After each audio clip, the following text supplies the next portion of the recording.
We remain steadfast in our commitment in delivering local news that matters, stories that inspire, enriching the lives of Filipinos in the Philippines and across the globe. This is your GMA Regional TV. Buong puso para sa Pilipino.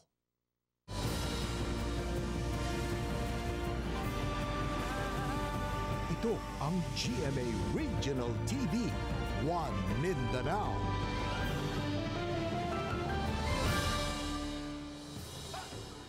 Maayong hapon Mindanao, kini ang GMA Regional TV One Mindanao. Hatod namo ang pinakadagkog pinakauling balita sa Mindanao. Ako si Sara Hilomen Velasco, live gikan dinhi sa GMA Davao Complex. Cyril Chavez, live gikan dinhi sa GMA Cagayan de Oro Station. Efren Mamak, live desde aquí na GMA Zamboanga Station. Sobra gatos ka magbanay ang apektado sa pagbaha sa Malita, Davao Occidental kagabi. Atong sayron ang sitwasyon diha karon pinaagi ni Argel Relator nga live manukad sa Malita. Argel.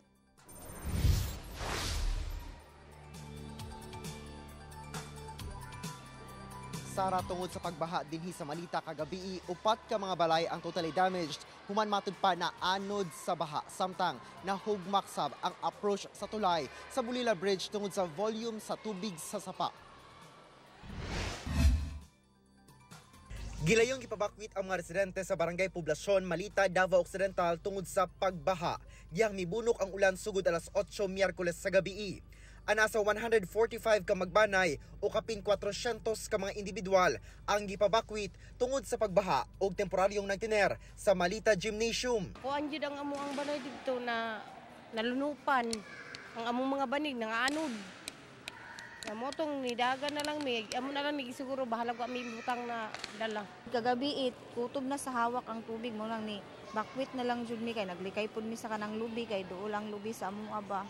Tungod sa kusog nga ulan, milapaw ang tubig sa sapa, dihang midagayday ang tubig gikan sa bukirong bahin padulong sa poblasyon area. Tungod sa ulan nga kusog kayo nga walay undang gikan paggabi nga alas 8 sa gabi hantod na sa kadlawon nga alam naabot na lang siya og alas 5 sige gihapon ang iyahang ulan so dako kayo ang volume sa tubig.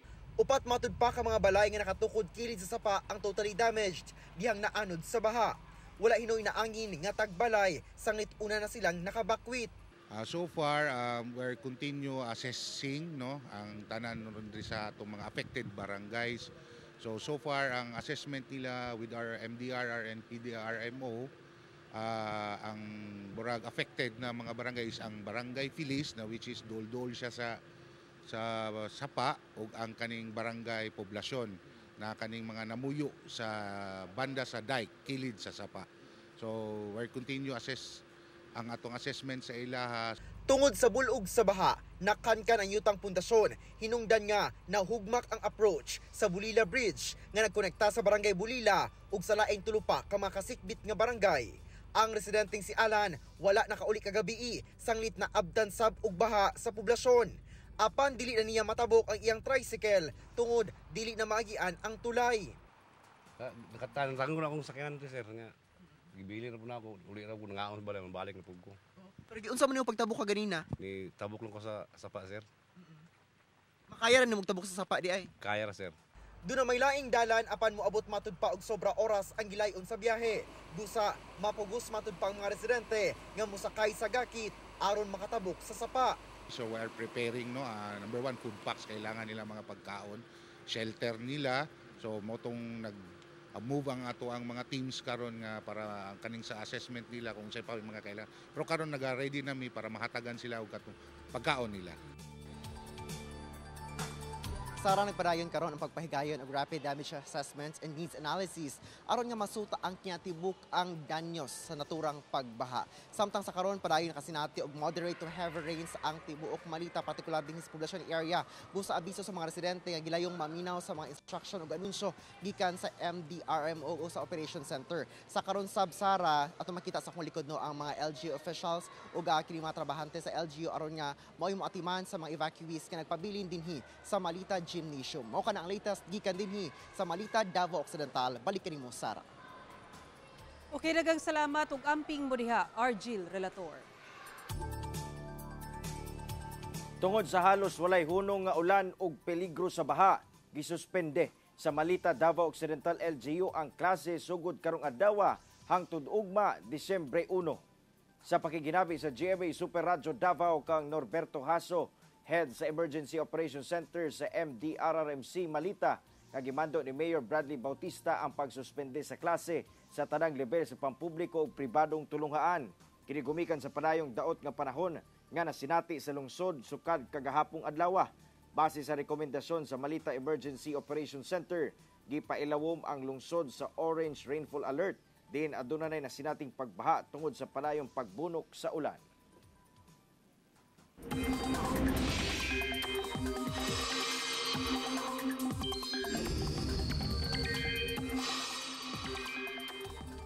Padayong magdalag mga pagulan ng easterlies ug localized thunderstorm sa Mindanao, sumala sa Pag-asa.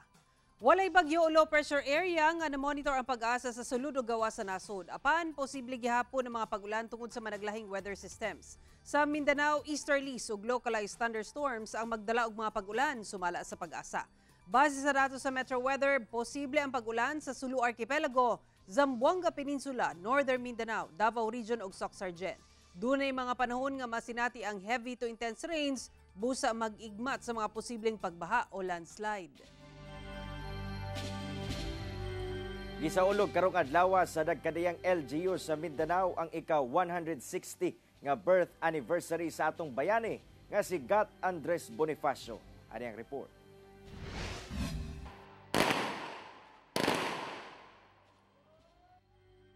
Gitambungan sa Safety and Security Forces ug mga empleyado sa Davao City Hall ang gilusad nga programa alang sa pagsaulog sa ika-160 nga adlaw natawhan ni Gat Andres Bonifacio sa iyang mismong monumento sa Magallanes Corner CM Recto Streets sa Davao City.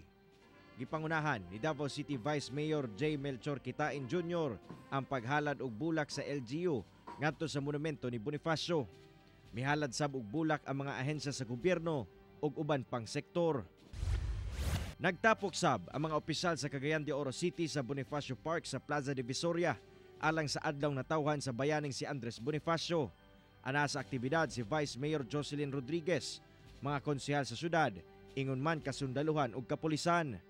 Naghalad ang LGU ug law enforcement units og bulak sa monumento ni Bonifacio. Kanang pagtabok sa dalan, na dili amay mo tabok. Kita mga Pilipino, pag makato kita sa laing nasyon, may kita mag-follow sa mga rules and regulations sa traffic. But here in our own country, we do not follow. Because we lack. Samtang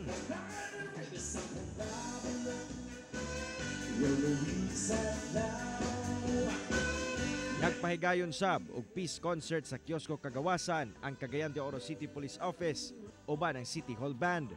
Nagkadaiyang kalingawan ang ilang gitanyag og serbisyong medikal ug uban pa. Gisalmutan sab sa mga opisyal ug empleyado sa Zamboanga City Hall lakip mga personahe sa mga ahensya sa gobyerno ang gipahigayong flag raising ceremony sa City Hall grounds sa syudad agig pagsaulog sa ika-160th birth anniversary ni Andres Bonifacio nga giila is si Father of Philippine Revolution. Ato sa mga aktibidad, gipaambit sa LGU nga nahimong inspirasyon si Bonifacio gumikan sa gipakita ni ining gugma og kaisog alang sa nasod. Giawhag sab ang mga Zamboangueño nga magiusa alang sa pagkabot sa kalambuan sa syudad. Ang pag-display sab og Philippine flag sa City Hall ground kabahin sa mando ubos sa memorandum circular sa DILG Region 9. Samtang nitong November 27, naghiusa ang kapulisan, General Santos City LGU ug uban pa sa paghinumdom sa ika-160th birth anniversary ni Gat Andres Bonifacio sa monumento niini sa Plaza General. Atol sa commemoration, unod sa mensahe sa General Santos City Police ang pag-engganyo sa mga Pilipino nga sundon ang kabayanihan ni Bonifacio pinaagi sa aktibong pag-participate alang sa kalambuan sa nasod. Ako, si Cyril Chavez para sa One Mindanao. Patay ang usa ka 21 anyos nga estudyante Human gipusil sulod sa eskwelahan sa Pikit, Cotabato. Ang pagpamusil, hugot nga ginakondena sa DepEd Cotabato. Dugang detalye sa report ni Justoni Humamil. Patay diha-diha dayon ang 21 anyos nga grade 11 student sa Dalandag National High School sa barangay Ginatilan sa Pikit, Cotabato.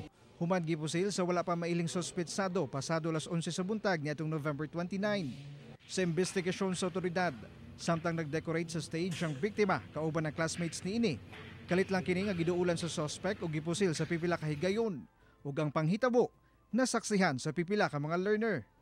Naglalakas at dinapitan itong biktima at pinagbabaril dito sa yan na kung saan nagtamo siya ng sugat sa baitamo. Nagtamo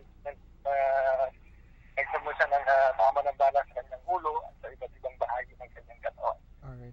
Agad naman kumaripa so di kaya sumibat itong suspect sa kanyang motosiklo.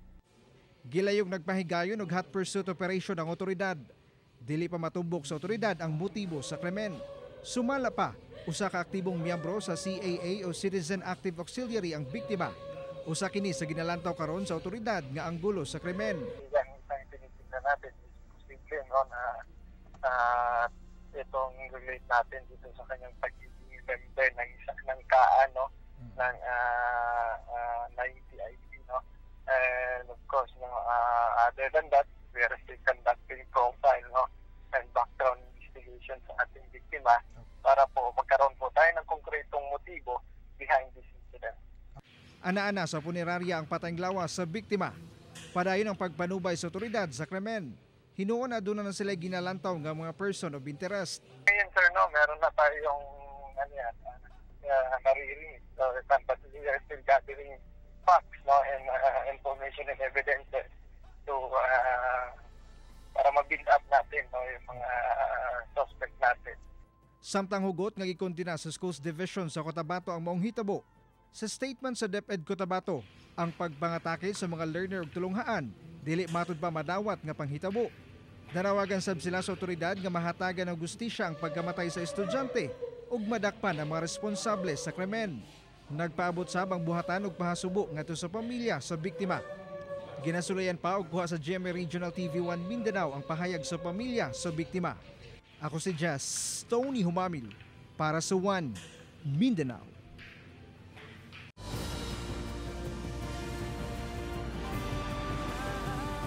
Ito ang GMA Regional TV 1 Mindanao.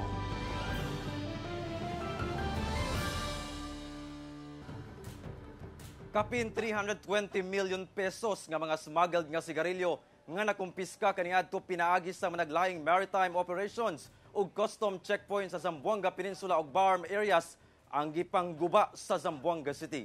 Ani ang report.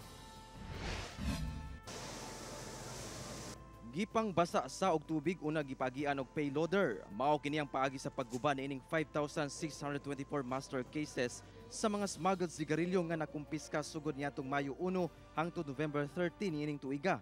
Pinaagi sa managlahing maritime operations of custom checkpoint sa Zamboanga Peninsula, Basilan, Sulu ug Tawi-Tawi.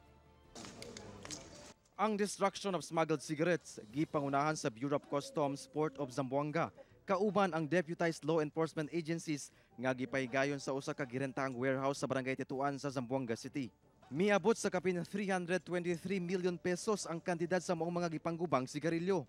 Matod sa BOC, sa kinatibuk-an karon tuiga, miabot na sa halos 2 billion pesos ang kantidad sa smuggled cigarettes nga ilang giguba. Mauna kuno kini ang kinadak-an sa nasod sulod sa pipila ka tuig. Actually illegal sila. Hindi naman sila talaga magbabayad. Dahil wala naman silang accreditation to import. We're here to stop smuggling at all cost. Yan ang directive ng presidente namin. Every time mayroong seizure ang customs, sir, tinatawag po ang PIDEA to conduct the inspection. Sagad matud pa sa mga nakumpiskang smuggled nga sigarilyo, naggikan sa Barm areas. Actually po sa Barm area, from Holo, Sulu, Bongao, yan po yung nagiging source. Kasi direct from Malaysia mostly. So dinadaan po nila sa mga island municipalities natin. And dyan po, from there, saka po nila dinadaan sa mga big cities. Sumala sa BOC, dakong tabang sabkuno ang kampanya batok smuggling kay mamahimo kini nga paagi aron mapakgang ang ubang krimen sama sa kidnapping. Because of this naman, parang nawala nga yung mga kidnapping incidents because of nagkaroon sila ng pero hindi naman tinotolerate ng Bureau of Customs yun. Pag nakita sila, hinuhuli talaga yan. Ang naguba nga mga sigarilyo nakatakdang i-dispose sa sanitary landfill nga anaa sa barangay Salaan. Please stop. So no smuggling in Zamboanga Yes, so we don't tolerate any smuggling activities. Butablayo, kita entraste, may tax na gobyerno. So mga smugglers lang ta nakidariko. Kauban si Sim Romero sa kamera. Ako si Efren Mamak para sa One Mindanao. Kapin 1.5 million pesos nga kantidad sa smuggled cigarettes ang naharang sa otoridad sa Glan, Sarangani. Mukabat sa 28 ka mga karton sa smuggled nga sigarilyo ang naharang sa otoridad nga nakatakdang ipalusot unta sa Glan, Sarangani niadtong November 21, pasado alas 2 sa kadlawon. Gisakay kini sa usa ka motorized bangka sa Purok Islam, Barangay Padido sa Glan. Mobalor sa 1.5 million pesos ang maong mga sigarilyo nga gikan matud pa sa Indonesia. Giling na aresto sa otoridad ang usa sa tulo ka mga sospek nga giilang si alias Reynante. Apan nakaikyas ang duha ka mga kaubanan niini sakay sa motorized bangka. Hinuon nadakpan ra gihapon kini. Gikustodiya na karon sa Glan PNP ang mga responsable. Ipaubos karon sa protective area ang Dipolog City Boulevard tungod sa pagsugod sa nesting season sa mga pawikan. Ang detalye sa report ni James Paulo Yap. Gibarikadahan karon sa Dipolog City Environment and Natural Resources Office ang pipila ka parte sa Dipolog City Boulevard kung asa adunay sighting sa mga pawikan. Kini aron maprotektahan ang mga pawikan ilabi pa nga nagsugod na ang ilang tinuig nga nesting season. Sumala sa Dipolog City Enro nga magsugod ang pagdagsa sa pawikan sa ilang lugar sa bulan sa Oktubre ug mas mudaghan pa kini panahon sa bulan sa Disyembre ug Enero sunod tuig. Since last year amo ang experience wala kayo nakapusa kay maigo man siya sa kanang high tide ang katong ilang nesting area ba katong ilang itlogan dili lang man pod sa boulevard nato makita ang naay pawikan nga masaka mga itlog but other coastline pod sa Dipolog like ang Barangay Sikaya, Barangay Ulingan. Ganay sa milabayng simana, dulaan gatos ka mga itlog sa pawikan ang ilang gipangbalhin sa ibabaw nga bahin sa baybay aron dili kini maabot sa tubig dagat panahon sa high tide. Plano sab kuno nila nga maghimo og artificial nesting area sa mga pawikan. Apan ginatun-an pa nila kini kauban ang DENR. Nagbutang na sab kuno sila og mga tarpaulin aron pahinumduman ang katawhan nga naa sa palibot sa Dipolog City Boulevard nga bawal ang pagpanguha sa mga pawikan ingon man sa mga itlog niini. Mamahimong mag-atubang og kaso ang si bisan kinsa nga masakpan ubos sa Republic Act 9147 o Marine Wildlife Conservation Act of the Philippines. Ang mga residente along sa mga coastline kanang undergo na silang seminar related anang pag-protect. So more or less minimal ra ang kuan kanang disturbance na mahimo sa ila. Ako si James Paulo Yap para sa One Mindanao.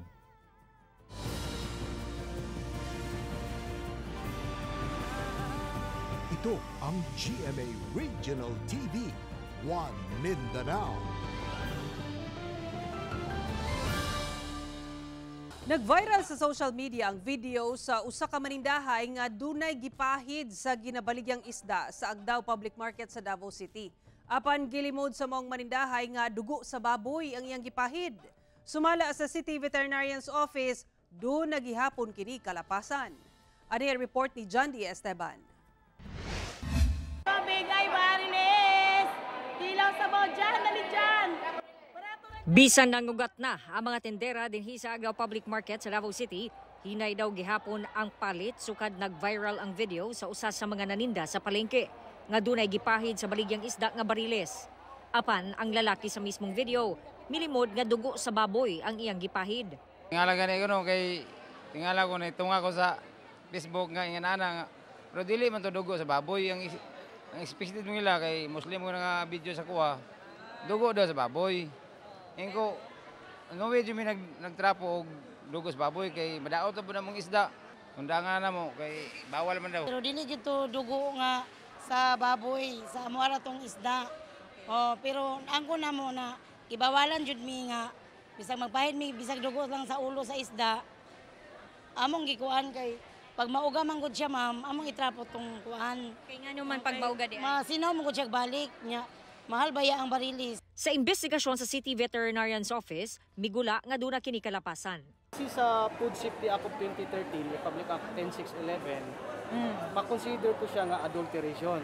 Meaning? Adulteration meaning, kaya siya gibutang na anything substance nga gibutang niya to make it look fresh. Enhance, enhance ba the appearance.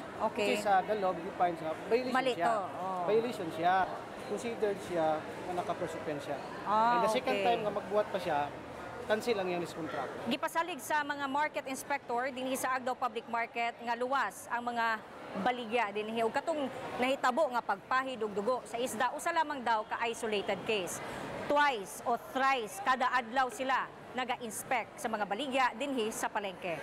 Ang Davao City Health Office nagpasabot nga delikado gihapon ang pagpahid og dugo sa mga palaliton. Panlawas sa tao, basig na yung mga taong allergic sa mga blood, magkahimos na magka-diarrhea sila, kung sa mga sakit nga sinati nila. Ang quality nga guwapa gid siya, presko. Presko gid ni. Presko gyapon ni siya pero ang iyang brand ani is tumbo big ay. Okay, what pahid-pahid ma'am? Oy, pahid-pahid. Sa ako as a consumer and as a mother, kailangan talaga na limpyo kay ginakaon man good, especially isda, karne, kailangan gud siya limpyo kay if ever contaminated ang pagkaon, it will cause sickness. Ang City Vet nagpahinumdom sa pagsuta sa isda nga presko. Sa mata, mata niya. Clear pa yung mata. Clear ang mata. Ang yung pansalawas niya is kahit pa siya. Dili pa siya, dili pa siya slimy. Okay. Sa slimy. Wala pa nag-disintegrate ang yung internal organs. Wala pa nabungkag yung internal organs. Wala pa nagawas ang kinaid. Usually pag maano na siya, bungkag di siya. Kauban si Jojo Solarte sa kamera. Ako si Jandy Esteban para sa One Mindanao. Usa ka 19 anyos nga lalaki sa Malaybalay City ang nakaplagang patay ug puno sa samad dinunggaban. Samtang habal-habal driver gipusil patay sab sa wala pa mailhing sospek. Aneng report. Patay na diyang nakaplagan sa mga residente ang 19 anyos nga lalaking biktima sa Oval Purok 2, Barangay Kalasungay, Malaybalay City, Bukidnon. Ang biktima diyang gisuta sa otoridad puno sa samad dinunggaban sa dili pa matinong hinagiban. Sa gihimong investigasyon sa kapulisan, nasayran nga nakita pa kining nag-inom sa lugar una na palgang patay. Possible grudge yun siya o ato pong malink nga kanimang good is gikan og inom, pwede pod nga ang kaniyang ang suspect is kauban niyag inom or iyag yung kontra. Considering the fact nga 67 stab wounds ang iyang nakuha. Sa medical legal report, migawas nga anaa sa 67 ka mga stab wounds ang nahigaman sa biktima. Karon, aduna nay person of interest ang kapulisan o ginahanay na nila ang mga ebidensya para sa pagpasaka og kaso batok suspect. Samtang, dead on arrival sa ospital ang usa ka 18 anyos nga habal-habal driver human kini gipusil sa Diversion Road, Barangay Kalasungay, Malaybalay City, Bukidnon. Sumala sa kapulisan samtang nagmaneho sa iyang motor ang biktima ug angkas nga mag-inahan nga pasahero. Kalit kining gitaparan sa nakamotor sab nga mga sospek. Gipahunong sila apan midiretso ang biktima. Hinungdan nga gipusil kini tumong sa iyang ulo. According sa report o sa witness, statement sa witness, ang kaniko ng mga suspects is ang ilang tuyo motor. Gusto nila kwaon ang motor. Gipamanduan sila nga maghunong pero mao lagi nga wala man nagpatuo kaning biktima, no? Mao katong gipusil ug naigo ang iyang likod. Wala pa ginganlan sa kapulisan ang biktima. Apan aduna na kuno sila person of interest nga padayon nilang gipangita. Ako si Cyril Chavez para sa One Mindanao. Mga kapuso, 25 days na lang, Pasko na. Mao kadto ang mga ulayng balita sa Mindanao karong adlaw. Mamahimon inyo kining makita pag-usab pinaagi sa pagbisita sa official website sa GMA Regional TV o bisitaha ang among official YouTube channel ug i-click ang subscribe button para sa pinakaulayng balita. Muchísimas gracias sa atong mga kapuso sa Mindanao nga nagalantaw kanamo ug sa atong mga kapuso abroad. Padayon lang sa pagtutok sa mga lokal nga balita matag adlaw tungod sa GMA Regional TV Local News Matters. Kami ang GMA Regional TV 1 Mindanao. Tibok pwersa para sa mas dakong misyon ug mas halapad nga pagserbisyo sa nasod.